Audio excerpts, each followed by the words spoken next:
Welcome back. I wanted to create a video on the wind lease itself, or the wind option agreement. And that's what this particular video concerns itself with. One of the reasons is because the type of people that take wind leases for the wind energy are landmen. The type of people that manage the wind leases for the developing company or lease people.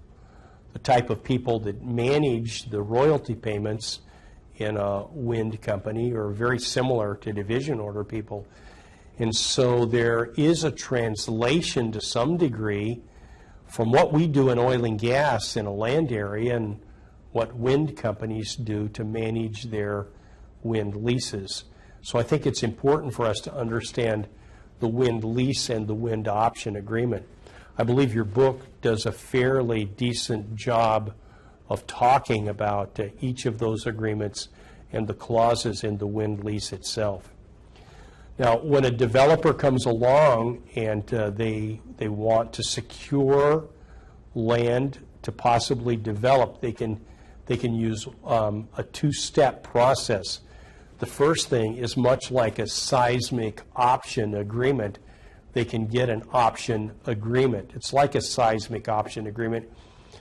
We would do that in oil and gas because we want to do our science. We want to take pictures of what's at 9,000 feet to determine whether or not we want to lease the land. Well, an option agreement for wind energy isn't taking pictures, but it's really testing the wind in the area.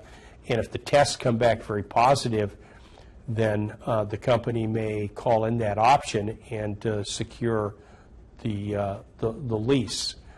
The second agreement is the lease itself. Now, some developers will use a single contract that will do both. It gives them the option to test the wind and also to lease the property. If you look at that picture, it's just a long tower. It has no blades on it at all.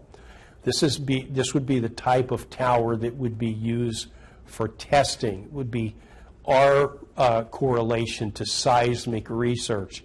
It can be called a MET tower or a meteorological tower. And what this is going to do is it's going to test the wind for an extended period of time. And so these option agreements will be for an extended period of time. It's going to give the developer the right to evaluate and test the land for wind development, and then it's going to give them the right to lease the land if the developer believes that it's viable for wind development. At least 6 months to 2 years of hourly wind testing needs to take place before any construction occurs. And it's this option agreement that will allow a developer to do it. The option agreement will have a fixed term. Now, that fixed term can be 3 years. It can be longer. Some states have limited the amount of time that an option agreement can be because many of these, if not all of these option agreements, will have the right to extend that for another number of years. And what some states saw was the developers were just holding land, never intending to develop the land or not anytime soon. And so they've, by statute now, have limited the amount of years that these option agreements can run. As I said just a minute ago, many, if not all of these agreements have a renewal or an automatic extension language, and these are much like what you would see in an oil and gas lease.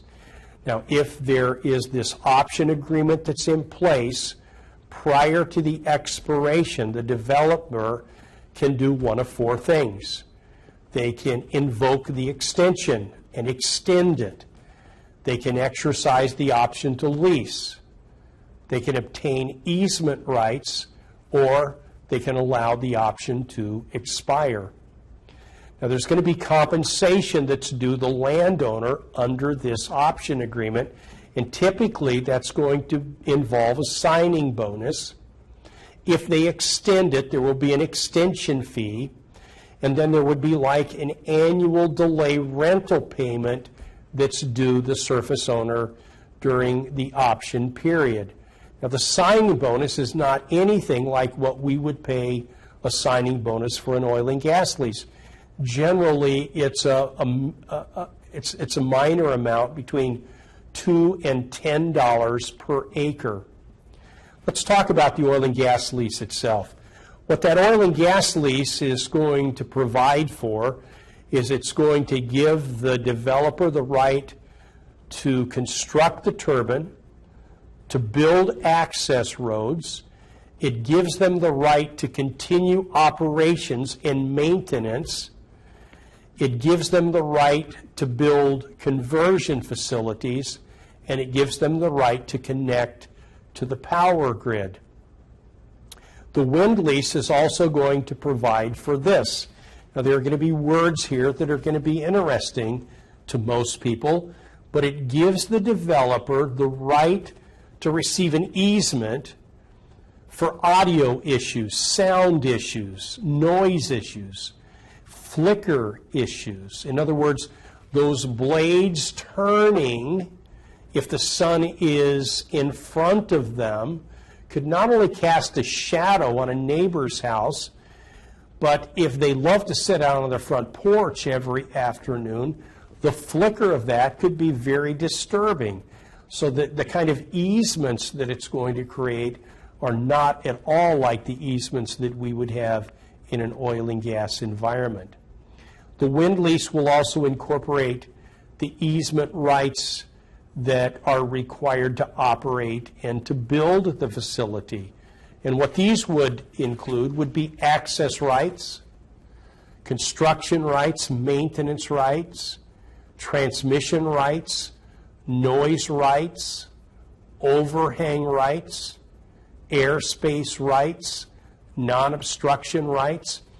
A wind lease can be 50 pages long or more. And much of that is taken up with these easements that are needed by the developer to give them the rights so that they're protected for a lot of what's going on here.